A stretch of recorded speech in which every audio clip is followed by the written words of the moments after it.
You want to know how to end gang violence on the streets? Just send them to prison. What's cracking, everybody? Welcome back to the channel. New video. In the beginning, I said, if you just send people to prison, that ends street gang violence. And I'm not saying that to say lock everybody up.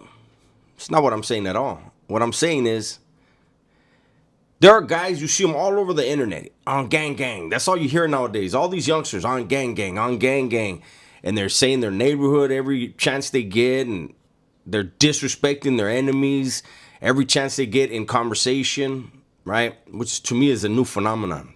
But as soon as they go to jail, guess who they're probably going to be the closest to? Yup. If they don't have a homie from their neighborhood, the next best thing is a vato from the area. And he just may be from your worst enemies. And you'll probably sell up with him. As long as he never did anything to you, you guys will chop it up. You guys were all messing with the same chicks. You guys were hanging out sometimes in the same places. You guys will have the best stories and laughs together. Yet, before you enter the county jail and the CDC, it was gang gang. You were disrespecting that man's, your Sally, your new buddy. You were disrespecting his neighborhood every time you talked about that neighborhood. You couldn't say the neighborhood itself. I've never understood that. And that's the strange thing about prison, because it's a fact.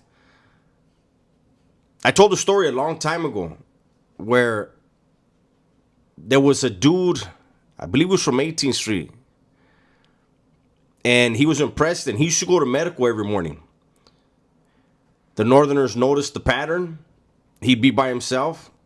They decided to move on him. One of his worst enemies from Rockwood happened to be on the movement, going to medical, saw what was going down, jumped in. The dude from 18 survived. The guy from Rockwood died. He died for a dude from 18th Street. Happens all the time in the joint. Something happens, riot jumping off, you go to help a vatos, probably he might be from your worst enemies. A bullet fired from the rifle, for the Mini 14 from the tower, meant for him, you accidentally jumped in front of.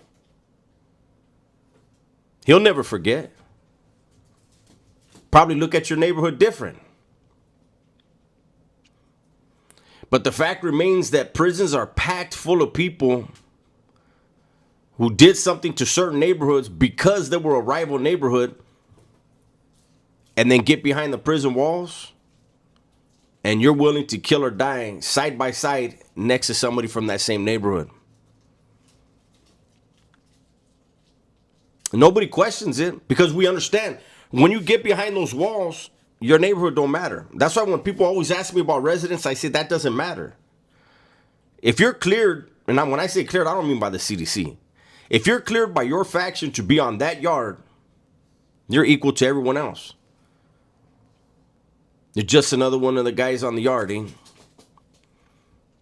And the same thing is expected from you as everyone else.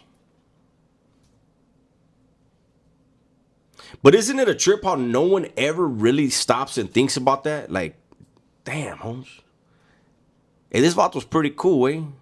He's from my worst enemies. It's that thing when you're away from home so long, you look for the things that put you back there for a little while. That take you away from that prison cell. Like I said, if your homeboy from your neighborhood ain't there, there's a rival that's there. And you guys might clown, hey, fool, we smashed you this time. Because there's no hard feelings. You guys are doing life now. You guys are doing 10, 20 years together. I don't know, man. These prisons are packed full of guys, and there's guys out here right now willing to go on gang gang. They're willing to make that ultimate sacrifice. And like I said, the crazy thing is, they're not even going to second guess it when they get to the county jail. And they cell up, or they're on the dorm with somebody from that same neighborhood. They're in the prison yard or in the cell with somebody from that same neighborhood. You know, I started doing time at 13. By 15, I was doing state time. But that was YA, so we were getting off on enemies. We were doing whatever the hell we wanted. That's how the California Youth Authority was. But then I hit YTS. That's where I paroled from. YTS was ran more like the joint. When I got there, I was told, "Hey, Holmes, right here, we ain't doing that gangbanging shit, Holmes. We all, everybody from Santa Barbara County sticks together. We back each other up." And that's when I started doing time. Everybody there from Santa Barbara County was from a rival neighborhood. They were the homies. Celled up with them. And I paroled. And I knew I would never do nothing to those individuals I did time with. And that's another thing. That's the flip side of it. You do time with somebody and you get out. If you run into dudes from that neighborhood, you're still pushing the neighborhood line, and you run into dudes from that neighborhood and he happens to be there, there's going to be a mutual understanding, mutual respect. All right, Holmes. Catch you guys next time. Imagine if we all had that same respect at all times. Imagine if all the raza, if all the blacks, they see dudes, they don't see a block, a set, a barrio. They just see a homie. That would be a trip, right? That would change generations. But we just can't seem to get our egos out the way, right? We care more about what's on that street sign than our last name. We sacrifice more for the name of a neighborhood than the family that loves us.